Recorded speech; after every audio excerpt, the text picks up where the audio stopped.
नमस्कार दोस्तों, आज की नई वीडियो में दोस्तों आपको बहुत बहुत स्वागत है। तो दोस्तों जैसा कि आपको पता होगा कि इस खित्ते में यानी कि पाकिस्तान, चाइना, इंडिया में अगर देखा जाए तो इस खित्ते का मालिक इंडिया ही दिखाई देता है, क्योंकि इंडिया के पास जितनी इंटेलिजेंस है और जितनी फौजी शक्ति है उतना शायद चाइना और पाकिस्तान के पास नहीं है। और पाकिस्तान को भी चाइना से ज़्यादा डर नहीं है, क्योंकि चाइना और पाकिस्तान तो एक ही है। लेकिन आज की इस वीडियो में देखिएगा दोस्तों किस तरह जैद हामिद, जो कि वहाँ की खुफिया एजेंसी में भी जाने जाते हैं, माना जाता है कि जैद हामिद आईएसआई से जुड़े हुए हैं, तो वो भी मान रहे हैं कि भारत ही इस खित्ते का मालिक है और भारत ही पाकिस्तान को नुकसान पहुंचा सकता है। जैसा कि दोस्तों आपको पता होगा कि भारत ने जिस तरह से फॉरेन पॉलिसी बनाई है, उससे यही लगता है कि भारत सऊदी अरब और ईरान को भी साथ साथ लेकर चलता है। लेकिन पाकिस्तान की ऐसी फॉरेन पॉलिसी है कि वो पूरी दुनिया में अलग हुआ है।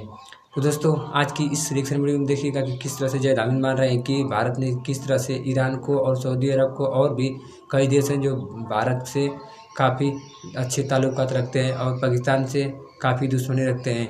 तो दोस्तों आज की इस रिएक्शन वीडियो में देखिएगा किस तरह से जैद हामिद मान रहे हैं कि भारत किसी भी तरह से पाकिस्तान को नुकसान पहुँचा सकता है, क्योंकि भारत के पास उतना क्षमता है कि भारत किसी भी देश को पाकिस्तान से अलग कर सकता है और किसी भी देश को अपने साथ ला सकता है, क्योंकि भारत की फॉरेन पॉलिसी काफ़ी अच्छी है और भारत की रणनीति भी काफ़ी अच्छी होती है इस मामले में। तो दोस्तों आपसे रिक्वेस्ट है कि वीडियो को पूरा देखिएगा और देखिएगा किस तरह से जैद हामिद, जो कि वहाँ के एसआई के माने जाते हैं, तो वो बता रहे हैं कि किस तरह से भारत ने अपनी रणनीति को बहुत ही अच्छी तरीक़ा से मतलब विस्तार किया है। तो दोस्तों आज की रिएक्शन वीडियो को शुरुआत करते हैं। कभी हमारा कोई तसादुम ईरान के साथ नहीं बना, हालांकि इख्तलाफात हैं हमारे, हमको एतराज़ात हैं ईरान की पॉलिसीज़ के ऊपर। ईरान हिंद के बहुत नज़दीक है और हिंद हमारे साथ बहुत ज़्यादा, जो पाकिस्तान के साथ जो मामला है, हिंद मुसलसल कोशिश कर रहा है कि पाकिस्तान के रास्ते अफगानिस्तान में उसको रास्ता दिया जाए। पाकिस्तान ने रास्ते रोके हुए हैं, लेकिन वो फिर ईरान की चाबहार के ज़रिए जाना चाहता है।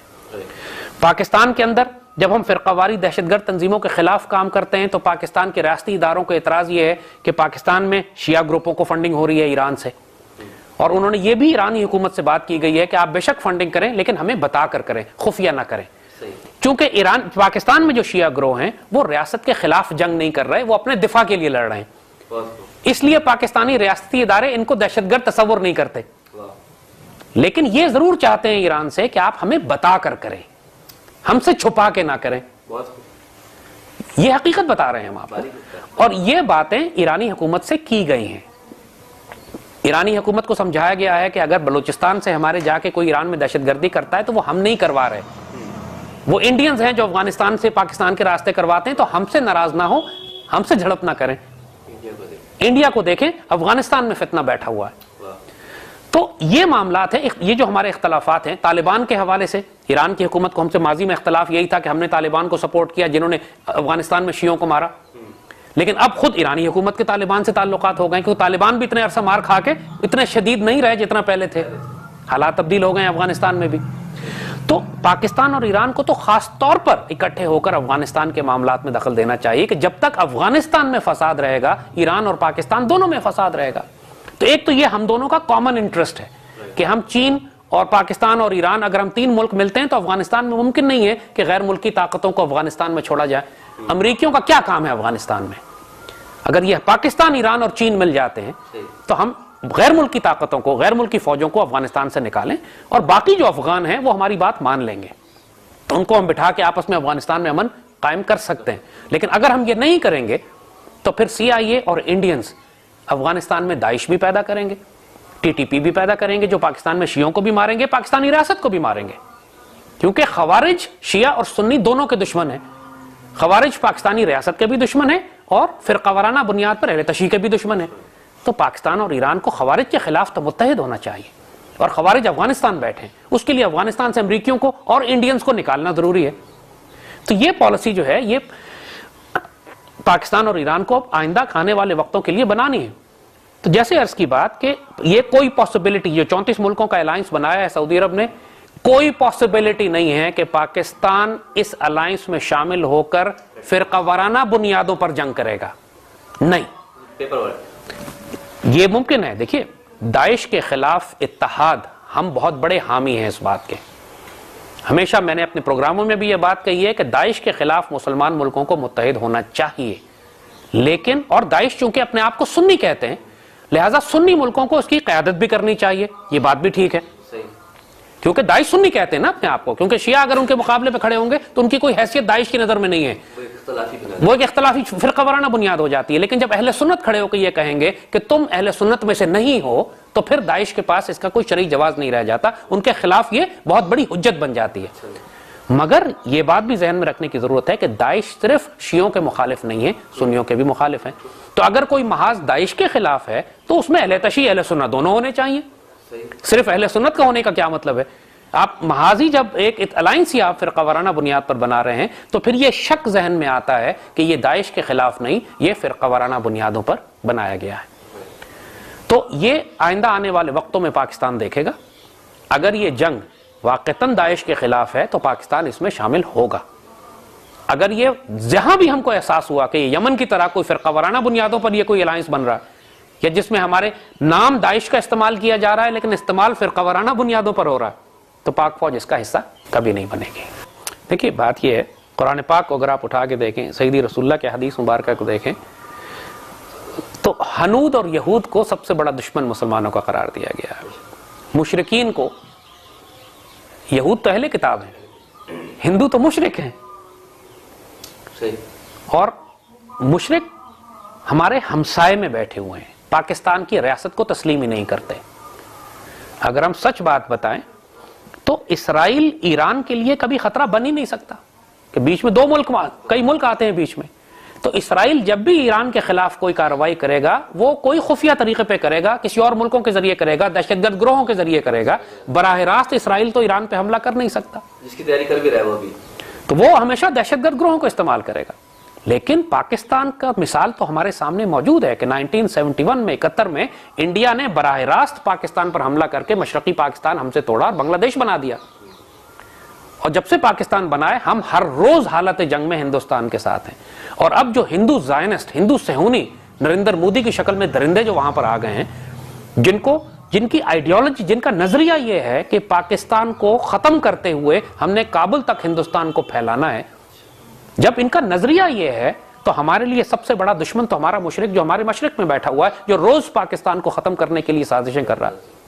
हमारे पाकिस्तान के अंदर पिछले 5-6 साल के अंदर 1 लाख से ज्यादा पाकिस्तानी शहीद और जख्मी हो चुके हैं। ये इसराइल ने नहीं किए, ये इंडिया ने किए। पाकिस्तानी फौज के 40,000 जवान शहीद और जख्मी हो चुके हैं पिछले 5-6 साल में, जबकि मुल्क पे कोई जंग भी नहीं है। 40,000 से ज्यादा पाकिस्तानी जवान शहीद और जख्मी हो चुके हैं, ये इंडिया ने किए हैं। खवारिज और मुशरिकों का इत्तेहाद है पाकिस्तान में, खवारिज और मुशरिकों का इत्तेहाद है। और वो खवारिज सारा असलहा मुशरिकों से लेकर आते हैं। Indian national security advisor Ajit Kumar Doval ने खुद अपने मुंह से कहा है कि इंडियन इंटेलिजेंस रॉ दारुल देवबंद को इस्तेमाल करके टीटीपी के खवारिज को कंट्रोल कर रही है ताकि पाकिस्तान पर हमले किए जा सके। ये ऑन रिकॉर्ड बयान है इसका। तो पाकिस्तान के लिए तो कोई शुबे की बात नहीं है कि इसराइल पाकिस्तान को सबसे बड़ा खतरा देखता है। ईरान से ज्यादा बड़ा खतरा वो पाकिस्तान को देखता है। ये बात याद रखिएगा। क्यों? कि पाकिस्तान के पास एटमी मिसाइल हैं और हमारे मिसाइल पाकिस्तान से इसराइल तक पहुंच सकते हैं। ईरान के पास मिसाइल हैं, एटमी हथियार नहीं है। तो अब मुझे खुद बताइए कि इसराइल के लिए ईरान ज्यादा बड़ा खतरा है या पाकिस्तान बड़ा खतरा है? तो पाकिस्तान और ईरान को यहां पर एक इत्तेहाद की जरूरत है, हमें एक डिफेंस अलायंस की जरूरत है कि जिसमें पाकिस्तान, ईरान, हम ये ऐलान करें कि जो ईरान का दुश्मन है वो पाकिस्तान का दुश्मन है और जो पाकिस्तान का दुश्मन है वो ईरान का दुश्मन है। इस सूरत हाल में ईरान हिंदुस्तान को अपना दुश्मन डिक्लेयर करेगा और हम इसराइल को तो दुश्मन पहले ही डिक्लेयर कर चुके हैं, हमारा पहले ही दुश्मन है। और हम ईरान को एक न्यूक्लियर कवर दे सकते हैं कि अगर इसराइल ईरान पर हमला करने की कोशिश करेगा तो पाकिस्तान खते अव्वल पर उसका दिफा करेगा। और जो इख्तलाफात मुसलमान मुल्कों से हैं वहां पर हम ये ऐलान करेंगे कि अगर इख्तलाफ मुसलमान मुल्कों से है तो वहां पाकिस्तान मुसालिहतकार का किरदार अदा करे। तो इसमें उम्मत के मसाइल हल होने, दुश्मनों को, जो बड़े दुश्मन है इसराइल और मुशरिक इंडिया, उनको भी हम पीछे हटा सकेंगे और अपने मामलात हम खुद तय करने के काबिल होंगे।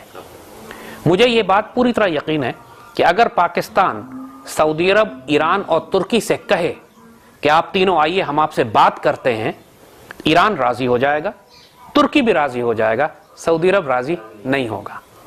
जो मैंने जेल में, जो मेरे पास, मैंने इस वक्त सऊदी अरब में 4 महीने गुजारे हैं, तो मैंने इनकी सारी रियासत, सारी हुकूमत, सारे निज़ाम को जो देखा है, वो अपने गुस्से में, अपनी नफरत में बहुत आगे जा चुके हैं। और जो कुछ ये कर रहे हैं, इससे ये अपने आप को नुकसान पहुंचा रहे हैं, अपने आप को तबाह कर रहे हैं। इनमें अगर तो ये बात करने के लिए आ गए, अगर ये शाम पे मामले पे, इराक के मामले पे, ईरान के साथ, तुर्की के साथ, पाकिस्तान के साथ बैठ के बात करने पे राजी हुए, तो शायद फिर ये बच जाएंगे। वरना जिस किस्म की बगावत खुद सऊदी अरब के अंदर पैदा हो रही है, वो इस रियासत को बिठा देगी। जैसा कि अभी आप सुन रहे थे कि जैद अमीर भी बता रहे हैं कि भारत ने ईरान को भी अपने साथ लेकर चल रहा है और सऊदी अरब को भी लेकर साथ चल रहा है, लेकिन पाकिस्तान उसे साथ लाने में पूरी तरह से नाकामयाब रहा है। तो जैसा कि अभी अपने वीडियो में भी सुना कि जैद अमीर भी बता रहे हैं कि सऊदी अरब को किस तरह से भारत ने बताया है, और जैद अमीर भी सऊदी अरब की जेल में भी रहे हैं, उन्होंने इसका जिक्र किया है आज की इस वीडियो में। तो दोस्तों, ऐसे में आज के समय में ऐसा माना जाए कि भारत और पाकिस्तान के बीच अब ट्रेड शुरू होने वाली है, लेकिन जैद अमीर को भी लगता है कि भारत और पाकिस्तान के बीच ट्रेड शुरू होना काफ़ी मुश्किल लग रहा है। तो दोस्तों, आज की इस रिएक्शन वीडियो में आपने देखा कि किस तरह से भारत और पाकिस्तान के बीच जो माहौल है उसके बारे में चर्चा सुन रहे थे आप। तो दोस्तों, आपसे रिक्वेस्ट है कि वीडियो को लाइक जरूर करेगा और ऐसे वीडियो देखने के लिए चैनल को सब्सक्राइब जरूर करेगा। तब तक दोस्तों, अब आपसे अगली वीडियो में मुलाकात होगी। तब तक ले जय हिंद, वंदे मातरम, अपना ख्याल रखिएगा।